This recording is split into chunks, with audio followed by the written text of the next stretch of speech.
અમરેલીથી સમાચાર ચલાળા પાલિકામાં બિનહરીફ ચૂંટાયેલા પ્રમુખ નૈનાબેન વાળાએ ઓચિંતા જ રાજીનામું ધરી દેતા જિલ્લાનું રાજકારણ ગરમાયું।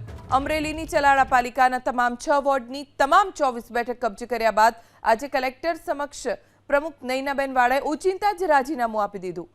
નૈનાબેન વાળાએ રાજીનામું પાછળ કૌટુંબિક કારણ આગળ ધર્યું છે।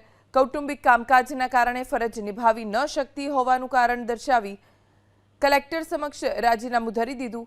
હાલ તો ચલાળા પાલિકાના પ્રમુખના રાજીનામાના પગલે રાજકીય ભૂકંપ સર્જાયો। અમરેલીથી સમાચાર ચલાળા પાલિકામાં બિનહરીફ ચૂંટાયેલા પ્રમુખ નૈનાબેન વાળાએ ઓચિંતા જ રાજીનામું ધરી દેતા જિલ્લાનું રાજકારણ ગરમાયું।